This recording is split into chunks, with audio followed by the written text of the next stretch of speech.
ฟังเลิกบ่ฟังเลยเลิกพอสมควรเนาะนี่เห็นแล้วทุกคนแถบบ่าไว้ก่อนแบบนี้เนาะโบเคยเห็นจักเทือ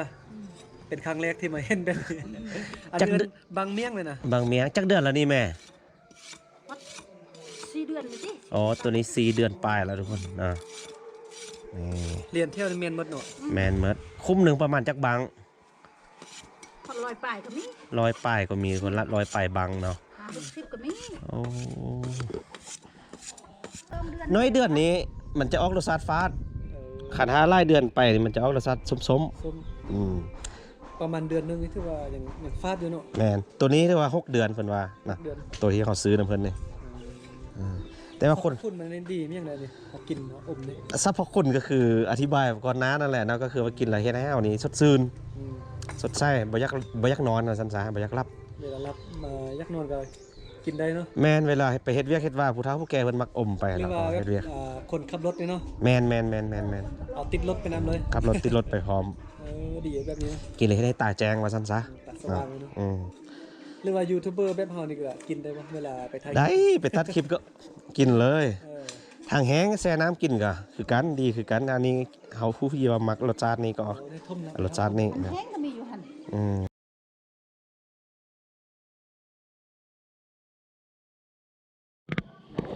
เราก็เข้ามาที่บ้านสแมทใหญ่แล้วทุกคนเนาะเฮามาเฮือนห้องในบ้านเนาะหลังนี้จะเป็นเฮือนห้องในบ้านเนาะเฮามาเบิ่งเพิ่นคว้าซาเนาะสบายดีเด็กทุกคนซาที่ว่าวิดีโอผ่านมาเมื่อกี้บ่เฮ็ดพาทุกคนไปเบิ่งเขาเจ้าเก็บอยู่นั่นเนาะอันนี้เพิ่นจะเอามานึ่งมาคว้าเองเนาะตัวนี้เนาะนี่เป็นซาแห้งเอาไปแช่น้ำกินนะทุกคนเนาะอันนี้เมียห้องในบ้านเนาะเจ้าเนาะเพิ่นกำลังคว้ากินอยู่ทุกคนบ่กินข้าวเช้าเด้อกินแล้วว่าป้าไว้เนาะอันนี้เข้าใจใบยังมันออกใบเกโอ้ใบเกน่าจะมาใจเอาอีตึมเนาะนี่แหละทุกคนเหตุผลที่ว่าให้เก็บเอาใบ1ใบ2น่ะเนาะคันถ้ามีใบ3ใบ4อยู่นำเขาเจ้าก็จะมาคั่วแล้วเขาเจ้าก็จะมาเก็บออกเดี๋ยวนี้เนาะนี่ใบเกเพิ่นก็จะมาขัดออกอีกเนาะรอบนึงจะมีใบเกได้มีกราฟมันแดเนาะกราฟใบมันนะทุกคนนี่มันก็จะมาคั่วเองเนาะทุกคนเนาะนี่บักไล่ๆนึงพี่เป็นห้องบักใหญ่ๆนึงเนาะมันค่ายโลเขาได้โล200,000ปลายเนาะนี่นอกจากส่งบริษัทแล้วเพิ่นก็จะมาคว้าเองแนวนี้แหละทุกคนเนาะคว้ากับค่ายอยู่ครัวเฮือนเลยเนาะเต่าหออยู่ลุมนี่เองบ่ไปเบิ่งได้บ่เต่านะอยู่ลุมเฮือนเบิ่งมั้ยอ๋อเดี๋ยวจะพาทุกคนไปเบิ่งเต่าเนาะทุกคนที่ว่าเขาจะคว้าเองนั่นเนาะอยู่ลุมเพิ่นว่าเกอเบิ่งเนาะ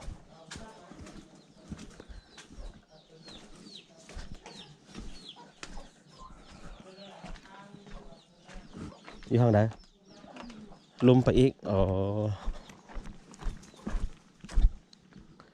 นี่บ่ไปทุกคนไปเบิ่งนี่บนครัวของเพิ่นเนาะผู้ใดต้องการเนาะทุกคนสามารถสั่งนำบ่อเฮกได้เนาะเดี๋ยวบ่อเฮกสิบอกเขาจะฝากคนส่งไปให้เนาะนี่ก็จะเป็นเต่าเนาะนี่บนครัวเขาเจ้าทุกคนขั้นตอนก็คือเราเอามานึ่งก่อนว่าเราเอาใบสดมาใส่เลยเนาะใบสดเอาใบสดที่ว่าหลังจากเขาเก็บอยู่ส่วนมาแล้วเขาก็เอามาใส่นี่ทุกคนแล้วก็ดังไฟแต่จะบ่เฮ็ดไฟแห้งปานใดเนาะแห้งวะโอ้นี่ดังไฟขึ้นนี้แล้วเพิ่นก็จะคว้าอยู่จนกว่ามันแห้งเนาะบ่หัวธรรมดาตากโอ้ยังเปียกอยู่แล้วเอาไปตากแดดเอาโอ้นี่อันนี้เป็นบอลคว้าซาเพิ่นเด้อทุกคนเนาะหลังจากตากแล้วเขาก็มาใจคือกับใจบางกี้นี่เนาะนี่ทุกคนไปขอบใจนี่โลนึงเพิ่นค่าย200,000ทุกคน200,000กว่ากิฟเนาะเป็นค่ายเอาไปแช่น้ำเนาะแช่น้ำกินเป็นซาธรรมชาติของเมืองไซสถานเขาเองนะทุกคนเป็นสินค้าโอดอปเนาะ นี่เงินมันก็จะปุ๊กอยู่น้ำดอยทุกคนอยู่ลุมไปนี่ก็จะเป็นเฮวไปแล้วเนาะ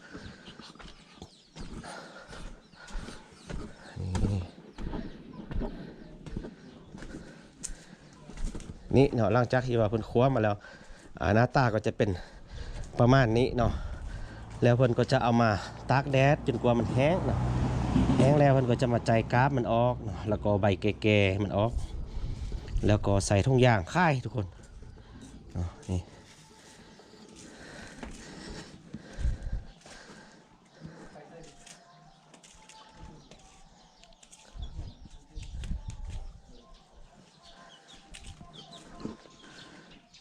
เป็นการสร้างรายได้อีกหนทางหนึ่งทุกคนนะเพิ่นมีเงินมีคำได้เพิ่นค่ายซ่าเพิ่นนี่อันนี้ก็จะเป็น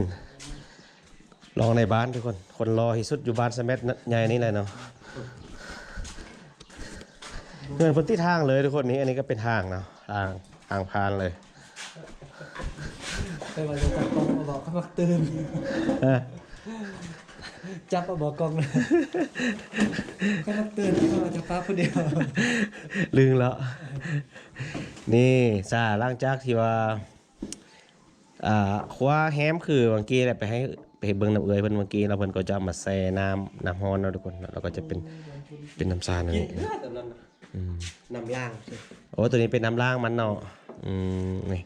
ก็จะเป็นน้ำซีเรื่องๆนั่นนี่นะทุกคนเป็นน้ำสาเนาะเดี๋ยวให้ FC อันซองอยู่หน่อยเบิ่งก่อนว่าเฮาอยู่ไสเด้เห็นบ่ฮู้ว่ากองเห็นบ่เนี่ยเบิ่งหมู่บ้านนี่แน่ใจแล้วบ่ว่าสิย่างหรือขี่รถไปย่างเนาะย่างให้ทั่วนี่เนาะแม่นก็บ่ได้เฮิงคันว่าใหญ่แบบคือเขาเห็นอยู่นี้ไปตัวจริงแล้วก็ได้มันจะเป็นบ้านติดกันเนาะบ้านสะเม็ดใหญ่เฮือนติดกันหลายเด้อยู่ใกล้ๆกันตัวนั้นจะเป็นสันแต่แม่นไกลกันโมเนาะโอ้สะเนียมตัวนี้สะเนียมตัวนี้ก็จะขึ้นกับสะเม็ดใหญ่คือกันเพราะว่าโฮมบ้านน้อยครับเป็นบ้านใหญ่ก็จะเป็นบ้านสะเม็ดใหญ่นี่คือกันบ่มีโดนเบิ่งแนวมื้อนั้นประดับดินก็โดนขึ้นเคลียร์ไปแม่สันแต่แล้วก็ปักรอง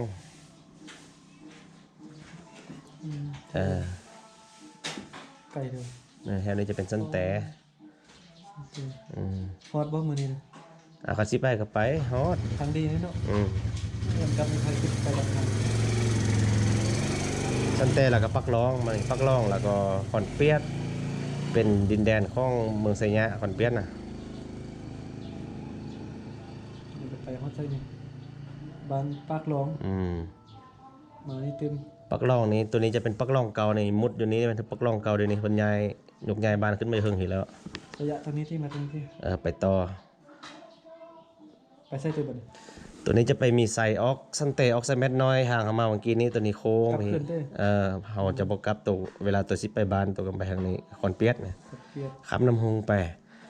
มีขั้วข้ามวิวงามบ่งามอยู่ตัวนี้จะเป็นบ้านคอนเปียดจะขึ้นกับไสยบุรีแล้วตัวนี้ขึ้นกับเมืองไสยบุรีแล้วมาตรงนี้เต็มแล้วก็ไปตามหันต่อโอ้บุยบ้านคนนี่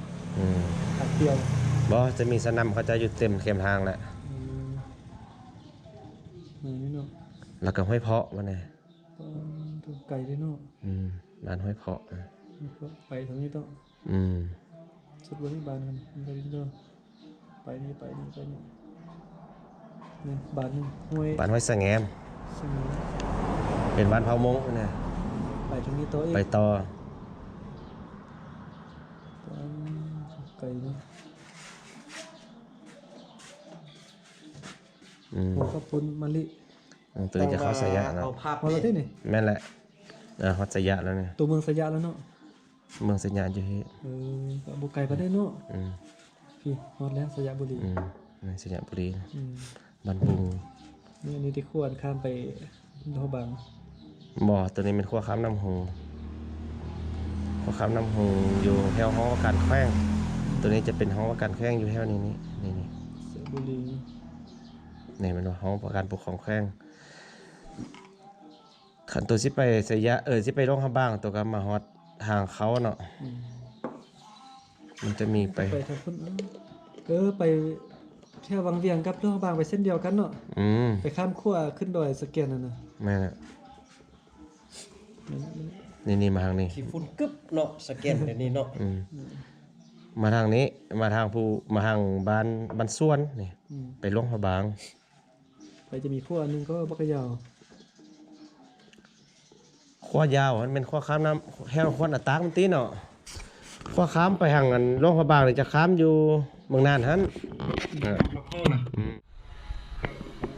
ไอ้คนตอนนี้เขามาที่ในตัวบ้านสแมัใหญ่แล้วเนาะอีพาทุกคนเบิ่งบางเมียงนี่ข้าเจ้ากลเอาไปค่ายบ่มีคนมาเอาแล้วอ๋อนี่ทุกคนเบิ่งเมียงบางเพิ่นเนาะนี่หลังจากกลออกมาจากดินก็จะเป็นประมาณนี้แหละเนาะก็จะมีดินอัดไว้นี้ชั้นหนึ่งแล้วก็จะมีใบตองอัดอยู่นั้นชั้นหนึ่งแล้วก็จะมีใบเมียงอยู่ในนั้นที่เขากินมาเมื่อกี้นี่นะ เดี๋ยวนี้ใบตองอัดไว้เนาะ เอาขี้ดินออกแล้วจะมีใบตองอีกชั้นหนึ่งเพื่อว่าให้มันสะอาดอะนะฮะ มันใบสารที่ อันเขากินอยู่เที่ยงอันนี้คนไปค่ายไปซั่นทุกคนเนาะมีเขาข้ามาเอาแล้วเนาะเปิดค่ายบาง10พัน เขาเปลี่ยนเมื่อกี้เปลี่ยน เปลี่ยนเครื่องแล้วเนาะ เครื่อง อืม เครื่องมักเพียงนะ ติดกล้องได้เจ้านะ ติดเพื่อนเราได้ เอาเลยแหละตัดเอา โลลงมาไปแฮม อันนี้ก็เป็นวิวของบ้านสแมัใหญ่นะทุกคนเนาะส่วนใหญ่ก็จะมีแต่ต้นซาเนาะอ้อมหอบเป็นน้ำเฮือนซานก็จะมีแต่ต้นซาไปหมดเลยเนาะตอนนี้เราก็จะพาทุกคนลงไปเลาะเบิงหมู่บ้านอยู่ในลุมนี่เนาะบ้านนี้เป็นบ้านหนึ่งที่ว่าใหญ่ทุกคนแล้วจำนวนหลังคาเฮือนเพิ่นก็หลายส่วนใหญ่ๆเนาะก็จะมีหลังคาเฮือนนี่อยู่ติดไกลกันนี่เป็นจำนวนลงหลายนะทุกคนเนาะบ้านนี้คือว่าลักษณะแบบแออัดนะทุกคนเนาะเฮือนซานบ้านซองเขาเจ้าก็จะอยู่ใกล้ๆกันบริเวณนี้เนาะตัวบ้านใหญ่ๆแท้ๆก็จะอยู่ลุมนี่แหละเดี๋ยวจักหน่อยเบรกพาทุกคนไปเลาะเบิงนะตอนนี้ยังอยู่แคมป์ทางอยู่เนาะ เดี๋ยวจะให้เจ้าเป็นพิธีกรนิดนึงแล้วเดี๋ยวจะให้บางคลิปมาเปิดมาอธิบายเกี่ยวกับชีวิตของเรา เขาจะไปซื้อเมียงนำเข้าเจ้าบางหนึ่งนะทุกคนเราจะไปวงวิธีขั้นตอนในการฟังของข้าวเจ้านะในการขุดของข้าวเจ้าสะดอกเนาะ ไปซื้อส่วนไปเท่า จะซื้อซวยไปหาคนบางหนึ่งนะนี่บริเวณนี้จะเป็นคุ้มเมียงหมดเลยแหละทุกคนเนาะเป็นหอยกลนี่คือว่าเป็นคุ้มเมียงหมดเลยนี่คนจะฟังไว้นี่เนาะส่วนที่โตที่บนค่ายก็อาจจะเป็นคุ้มนี่แหละเนาะแต่ละคุ้มมันอาจจะบ่เฮ็ดพร้อมกันนะทุกคนจะเป็นเมียงใหม่เมียงเก่าสินะแต่ว่าคุ้มนี้คนค่ายนี่แสดงว่าคุ้มนี้เนี่ยเพิ่นสิกลให้เฮานี่ ให้เจ้าของขุด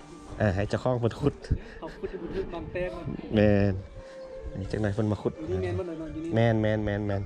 เพิ่นจะเน้นฟังไว้ที่บอลที่ว่ามันซุ่มๆเด้อทุกคนเนาะเพิ่นบ่เน้นฟังไว้บอลมันแห้งๆคันถ้าฟังไว้บอลแห้งนี่มันจะ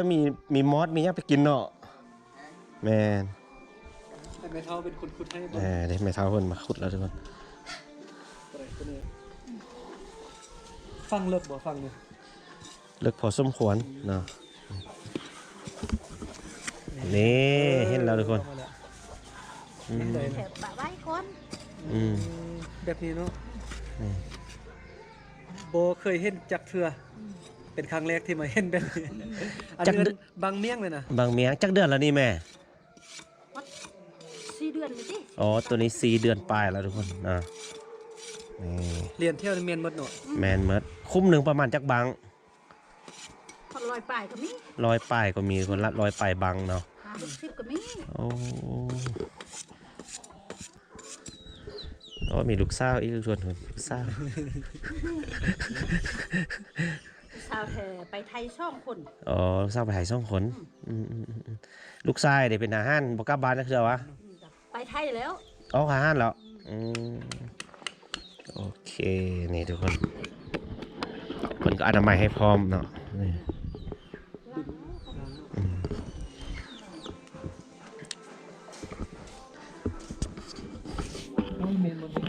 แมนเพิ่นจะฟังไว้บอลที่ว่าซุ่มๆนะโอ้เพิ่นอนามัยให้พร้อมทุกคน พร้อมเลยเอามาให้พร้อมเลย บางไม้จะเป็นบางไม้ปองเลยทุกคนบางไม้ไผ่บางในปลานั่นแหละเนาะ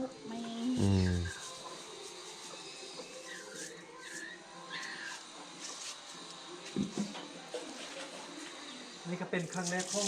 เบาลังเนาะที่ได้มาเห็นสาบานแต่งบางเมียง โอ เนาะ เคบางเมียงบางเมียง ใจจักใบซ่าแม่นน่ะ ใบสา เอาใบซ่านั่นมาต้มให้มันสุกก่อน เอามานึ่ง เอามานึ่งให้มันสุกให้มัน เนื้อให้มันสุก เอาใบซ่ามานึ่งให้มันสุกแล้วก็ป้ามันเย็นแล้วก็เอามาใส่ในบังนี้ ยัดใส่บัง แล้วก็ยัด ยัด แล้วก็เอาดินเอาใบตองนี่ปกไว้ป้า แมน เนาะ แมนแล้วก็เอาไปฟังดิน แล้วก็มาฟังดินไว้แบบนี้ ประมาณเดือนหนึง ไปแล้วเนาะแต่ตอนนี้ก็ซื้อ เดือนหนึ่งน้อยเดือนนี้มันจะออกรสชาติฟาดขันห้าไล่เดือนไปนี่มันจะออกรสชาติส้ม ส้ม ๆอืม ประมาณเดือนหนึงนี่ถือว่าอย่างฟาดอยู่เนาะ แมนตัวนี้เรียกว่า6เดือนเพิ่นว่านะ เดือน ตัวที่เขาซื้อนํเพิ่นนี่แต่ว่าคน พูดมันนี่ดีมีอย่างไรนี่มากินมาอมนี่ สรรพคุณก็คืออธิบายก่อนหน้านั่นแหละเนาะก็คือว่ากินแล้วเฮ็ดให้เฮานี่สดชื่น อืม สดใสบ่อยากนอนว่าซั่นซะบ่อยากหลับ เวลารับมายักนอนก็กินได้เนาะ แม่นเวลาไปเฮ็ดเวียกเฮ็ดว่าผู้เฒ่าผู้แก่เพิ่นมักอมไป หรื แล้ อ วก็ ว่า เฮ็ดเวียก คนขับรถนี่เนาะ แม่น เอาติดรถไปนำเลย ขับรถติดรถไปพร้อม ดีแบบนี้นะ กินเลยให้ตาแจ้งว่าซั่นซะ ตัดสว่างเลยเนาะ อืม หรือว่ายูทูบเบอร์แบบเฮานี่ก็กินได้บ่เวลาไปไทย ได้ไปตัดคลิปก็กินเลย เออ ทางแห้งแช่น้ำกินก็คือกันดีคือกันอันนี้เฮาผู้ที่ว่ามักรสชาตินี้ก็ เอาได้ท่มนะ รสชาตินี้นะ แห้งก็มีอยู่หั่น อืม อยู่นี่ถือว่ายัง อย่างไรตัวนี้ก็แมนหมดนี่ ตัวนี้ก็แม่น นี่ก็แมนนี่ก็แมนนี่ที่ก็แมนที่ แบบนี้ก็แม่น แมนหมดแมนคุ้มเมียงหมดเลยนี่อันนี้ก็ได้ เอาไปสัญญาณส่งลอย อยู่ ไป ไหนนี่มีมันเนาะ มีหมด ฟังไปนี่มันเนาะ ไอ้เคินคุ้มซับนะ คุ้มซับ เออโอเคไปจ่ายเงินเพิ่น